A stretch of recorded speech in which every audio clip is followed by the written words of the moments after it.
என்னோட glowing skin, gut health, bone joint support, immunity, energy லெவல்னு எல்லாத்துக்குமான சீக்ரெட் மை போன் ப்ராத். இன்டர்நெட்ல ட்ரெண்டிங்கா போயிட்டு இருக்க போன் பிராத் ரெசிபி ரெகுலரா குடிக்கிறதால நம்ம immunity, gut health, bone joints, glowing ஸ்கின்னுக்குலாம் ரொம்ப யூஸ்ஃபுல்லா இருக்கும். சிக்கனோட காலை வச்சு கொலாஜன் எடுக்கலாமா?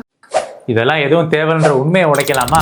இந்த மாதிரி ட்ரெண்டிங் ரீல்ஸுக்கு பின்னாடி இருக்கிற யாரும் சொல்லாத உண்மைகளை ஒரு உணவியல் நிபுணர்கிட்ட இருந்து தெரிஞ்சுக்கணும்னா மறக்காம என்ன பின்தொடர்ந்துக்கோங்க. எலும்புச்சாறுல முக்கியமா இருக்கக்கூடிய ஊட்டச்சத்து கொலாஜன். இதை பத்தி போன காணொலியிலே கொஞ்சம் பேசியிருந்தேன். இந்த எலும்புச்சாறை குடிச்சா அதுல இருக்கிற கொலாஜன் அப்படியே நம்ம உடம்புல கொலாஜனாலா போய் சேர்ந்துராது. தமிழ்ல கொலாஜனுக்கு பேரு இணைப்பு திசு வெண்புரதம். புரதம்னாலே சில அமினோ அமிலங்கள் கலந்த ஒரு ஊட்டச்சத்து. எலும்புச்சாறுல இருக்கிற கொலாஜன் நம்ம வயிற்றுக்குள்ள போனதும் எல்லா புரதங்கள் மாதிரியும் அதுவும் உடைஞ்சு அமினோ அமிலங்களா பிரிஞ்சு குருதி ஓட்டத்தோட கலந்துரும்.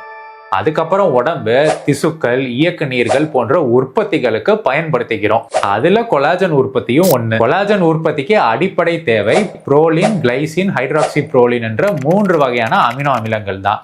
ஒரு பேலன்ஸ்டு டயட்ல போதுமான புரதச்சத்து சாப்பிட்டாலே இந்த 3 அமினோ அமிலங்களும் கிடைச்சிடும்.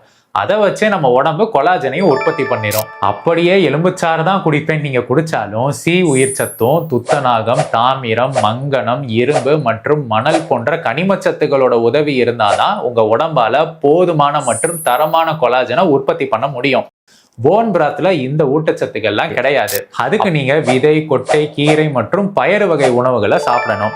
இதுல ஆச்சரியமான விடயம் என்னன்னா, இப்ப நான் சொன்ன 4 வகையான உணவுலையும் கொலாஜன் உற்பத்திக்கு தேவையான போதுமான புரதச்சத்தும் கிடைச்சிடும். நீங்களும் ஸ்கின் ஹெல்த், ஜாயிண்ட் ஹெல்த் நினைச்சு கவலைப்பட தேவையில்ல. போன் பிராத்தை கிண்டி நேரத்தை வீணாக்குற ஃப்ரெண்ட்ஸுக்கு இந்த வீடியோவை ஷேர் பண்ணுங்க. எளிமையான உணவு மற்றும் வாழ்வியல் முறை மூலியமா நீங்க ஆரோக்கியமாகணும்னு நினைச்சீங்கன்னா எனக்கு இந்த வீடியோவை ஷேர் பண்ணுங்க. என்னுடைய டிரான்ஸ்ஃபர்மேஷன் ப்ரோக்ராம் மூலியமா நான் உங்களுக்கு ஹெல்ப் பண்றேன்.